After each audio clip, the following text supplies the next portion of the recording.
यहाँ पे हम सबसे पहले IEF को लेके बात करेंगे, जिसमें IEF ने आज ही जो पहला बैच है इलेक्ट्रिक व्हीकल का वो प्रोक्योर किया है। तो अराउंड 15 के नंबर में ये जो इलेक्ट्रिक व्हीकल है वो प्रोक्योर किए गए IEF के द्वारा। और यहाँ पे जो व्हीकल प्रोक्योर हुआ है वो टाटा मोटर का नेक्सॉन प्राइम EV है।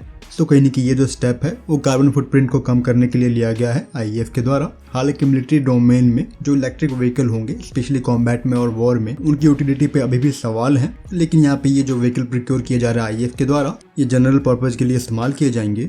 तो इस तरह के जो रेगुलर व्हीकल की रिक्वायरमेंट जितनी भी है IEF की, वो सभी EV से पूरी की जाएगी आने वाले टाइम में, ऐसा कुछ यहाँ पे प्लान है। और यहाँ पे आज जो पहला बैच प्रोक्योर हुआ है उसको डिप्लॉय किया जाएगा IEF के एप्लीकेशन के लिए दिल्ली NCR रीजन में। प्लान तो यहाँ पे कुछ ऐसे ही आर्मी के भी हैं कि इस तरह के जो रेगुलर यूज के व्हीकल हैं वो भी इलेक्ट्रिक ही प्रोक्योर करेंगे, क्योंकि अगर आप कॉम्बैट डोमेन में इस तरह के व्हीकल को ले जाते हो तो वहाँ पे आपको प्रोटेक्शन ऐड करना पड़ेगा, जिससे कि कहीं न कहीं जो वेट है वो ऊपर जाएगा और ऑब्वियसली बात है कि जो रेंज है वो कम हो जाएगी। तो जो पहला बैच है टाटा के नेक्सॉन प्राइम EV का, वो IEF ने यहाँ पे प्रोक्योर किया है। यहाँ पे हम EV की बात कर ही रहे हैं तो एक और जो इलेक्ट्रिक व्हीकल है बेंगलुरु के प्रवेग डायनेमिक का, उसके ट्रायल आपको होते हुए दिखे हैं। और ये भी एक इलेक्ट्रिक व्हीकल है जिसको स्पेशली सामने रखा जा रहा है कॉम्बैट पॉइंट ऑफ व्यू से। ये भी मेंशन किया गया कि व्हीकल पे जो प्रोटेक्शन है उनका एडिशन किया गया है और जो रेंज है वो अप टू 500 किलोमीटर के अराउंड है।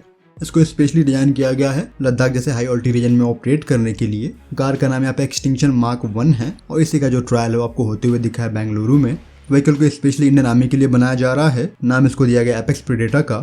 सो यहाँ पर जो रेंज है वो 423 किलोमीटर प्रूव कर ली गई है कंपनी के द्वारा। और यहाँ पे बार बार ये कंपनी मेंशन करती है कि व्हीकल कैपेबल है एक चार्जिंग में दिल्ली से लाहौर पहुंचने में। ये भी यहाँ पे मेंशन हो रहा है कि ये जो इलेक्ट्रिक व्हीकल है वो कम्प्लीटली मेड इन इंडिया है। लॉन्च को लेकर भी कोई प्रायर इन्फॉर्मेशन नहीं है, लेकिन व्हीकल का जो ट्रायल है वो आपको हाल में ही होते हुए दिखा है। तो इसका जो मार्क 1 है वो 200 HP की पावर जनरेट कर पाएगा, जहाँ पे जो टॉप स्पीड रहेगी वो 195 kmph की रहने वाली है और लगभग 96 किलोवाट की जो बैटरी पावर है वो यहाँ पे दी गई है। स्पीड की बात करोगे तो 5.5 सेकंड में ये अप टू 100 kmph अचीव कर सकता है। तो ये कुछ जो डेटा है वो अभी इस व्हीकल को लेके मेंशन हुए हैं। होपफुली ट्रायल के बाद जो ऑफिशियल लॉन्च है वो आपको इसका होते हुए दिखेगा। यहाँ पे एक और अपडेट के बारे में बात करेंगे जो कि HAL को लेके है। हम सभी अवेयर हैं कि HAL के ALH Mark 3 को 16+16 के नंबर में जो ऑर्डर है वो दिया गया था इंडियन नेवी के द्वारा और इंडियन कोस्ट गार्ड के द्वारा। तो यहाँ पे जो 16वां ALH Mark 3 है वो डिलीवर किया गया HAL के द्वारा इंडियन कोस्ट गार्ड को, जो कि लास्ट यूनिट था।